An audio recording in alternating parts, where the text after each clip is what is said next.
हाय दोस्तों, आप सभी का एक बार फिर से बीटा पॉइंट पे स्वागत है।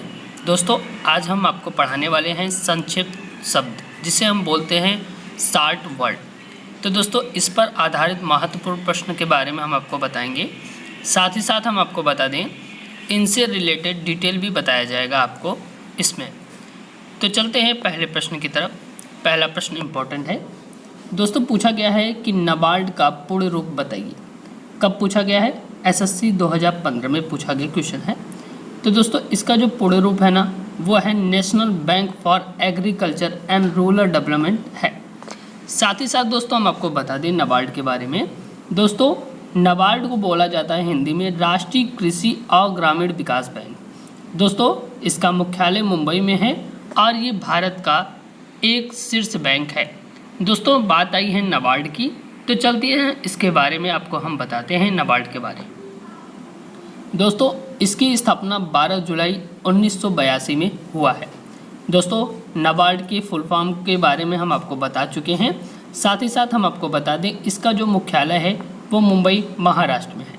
दोस्तों, नाबार्ड के प्रबंधक निदेशक की बात की जाए तो दोस्तों वो गोविंदा राजुलू चिंतला है। अगले प्रश्न की बात करते हैं। अगला प्रश्न इंपॉर्टेंट है दोस्तों, इंटरपोल से है। दोस्तों, ये क्वेश्चन बार बार पूछा गया है कि इंटरपोल का मुख्यालय कहाँ है। तो सबसे पहले ये जान लेते हैं इंटरपोल से क्या तात्पर्य है। तो दोस्तों, इंटरपोल से तात्पर्य है इंटरनेशनल पुलिस का। हम आपको बता दें दोस्तों इसके बारे में। दोस्तों, इंटरपोल अंतर्राष्ट्रीय आपराधिक पुलिस संगठन है, जिसे आमतौर पर इंटरपोल के नाम से जाना जाता है। दोस्तों, यह एक अंतर्राष्ट्रीय संगठन है जो दुनिया भर में पुलिस के सहयोग, अपराध नियंत्रण की सुविधा प्रदान करता है। साथ ही साथ दोस्तों, ये भी आप जान लीजिए कि इसकी दुनिया भर में 7 क्षेत्रीय ब्यूरो हैं और इसके अलावा दोस्तों 194 देशों में इसके सदस्य भी हैं। बात आई है इंटरपोल की, तो इंटरपोल के बारे में हम आपको बता दें दोस्तों कि इंटरपोल का जो स्थापना हुआ है वो 1923 में हुआ है। साथ ही साथ दोस्तों, इंटरपोल के मुख्यालय की बात करें तो लियोन फ्रांस में है। दोस्तों, इंटरपोल का मुख्यालय बार बार हर प्रश्नों में पूछा गया है, हर जगह हर एग्जाम में पूछा गया है, चाहे वो पेट का एग्जाम हो, टेट का हो, सारे एग्जामों में। इसके अलावा इंटरपोल का पूरा अगर हम नाम पूछे, यानी इसका अगर फुल फॉर्म पूछा जाए तो दोस्तों इसका फुल फॉर्म होता है इंटरनेशनल क्रिमिनल पुलिस ऑर्गेनाइजेशन। इसके महासचिव कौन है दोस्तों? इसके महासचिव हैं जर्गन स्टॉक है। अगला प्रश्न है इम्पोर्टेंट है। तीसरा प्रश्न है दोस्तों कि एलईडी का पूर्ण रूप है। तो दोस्तों, ये एनडीए 2018 में पूछा गया प्रश्न है। दोस्तों, इसका पूरा नाम है लाइट इमिटिंग डायोड। दोस्तों, प्रकाश उत्सर्जक डायोड भी इसे हिंदी में कहा जाता है। दोस्तों, यह एक अर्धचालक डायोड होता है जिसमें विद्युत प्रवाहित करने पर प्रकाश उत्सर्जित करता है। अगर हम इसमें दोस्तों इलेक्ट्रिसिटी प्रोवाइड करेंगे तो ये लाइट उत्पन्न करेगा, जिसे हम प्रकाश बोलते हैं। साथ ही साथ दोस्तों, यह प्रकाश इसकी बनावट के अनुसार अलग अलग कलर का भी हो सकता है। आपने विभिन्न कलर के एलईडी बल्ब को देखे होंगे।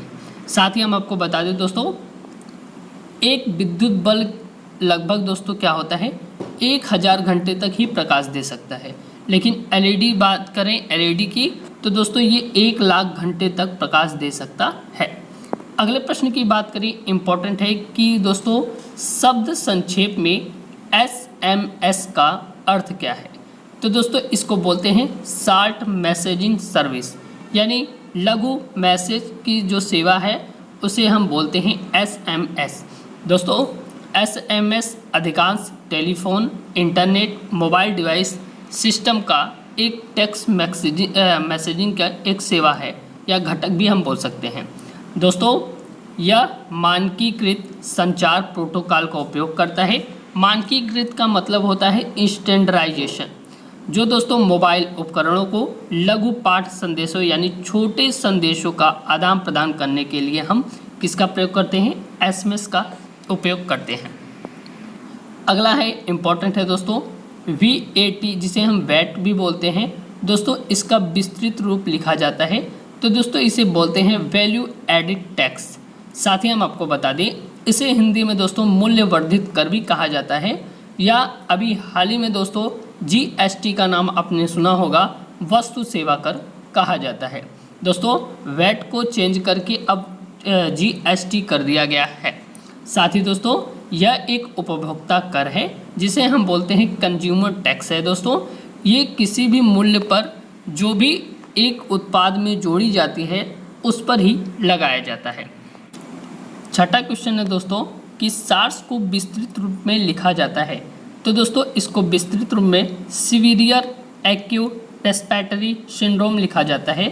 दोस्तों ये एक जीनोटिक मूल का एक वायरल रेस्पिरेटरी डिजीज है जिसे हम बीमारी भी बोलते हैं दोस्तों, जो severe acute respiratory syndrome corona virus के कारण होता है। दोस्तों इसे कोरोना वायरस प्रजाति के पहले पहचाने गए थे। इसको हम लोगों ने क्या किया था, कोरोना वायरस के पहले पहचाना था सार्स वायरल डिजीज को।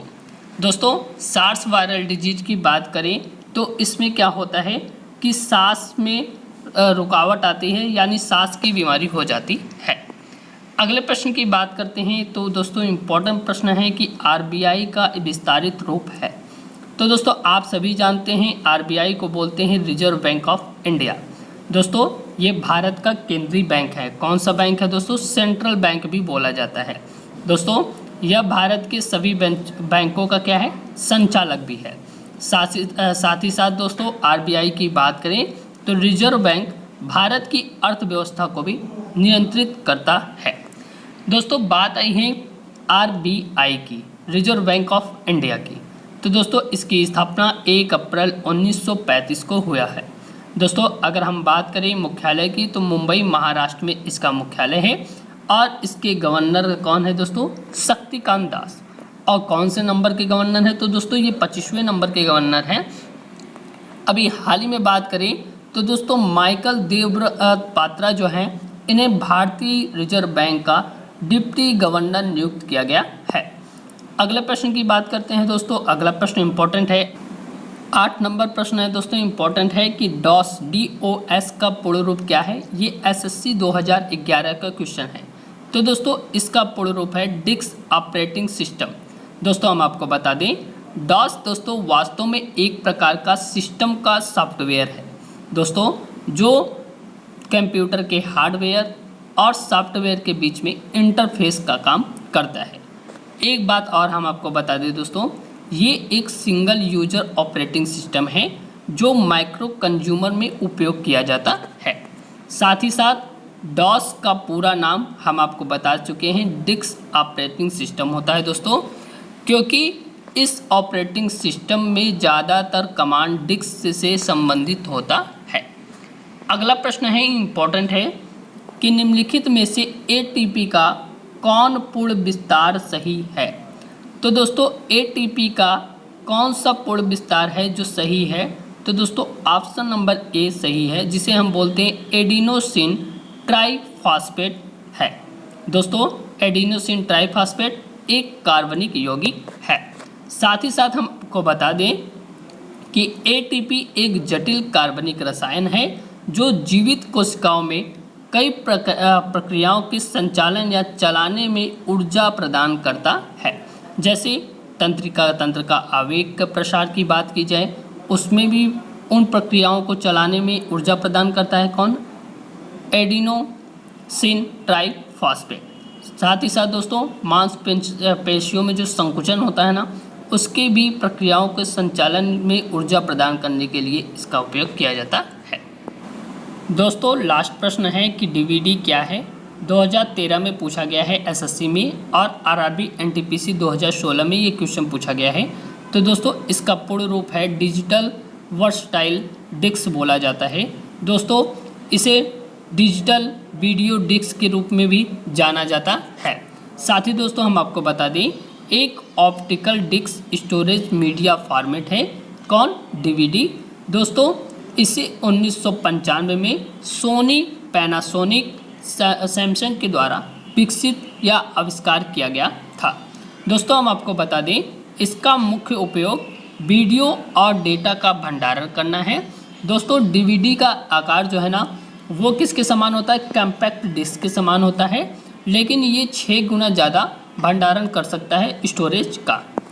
दोस्तों अगर आपको हमारी वीडियो अच्छी लगी हो तो प्लीज़ लाइक, सब्सक्राइब, शेयर करना ना भूलें। और दोस्तों आप हमारे फेसबुक ग्रुप और फेसबुक पेज को भी ज़रूर फॉलो कर लें। बहुत बहुत धन्यवाद।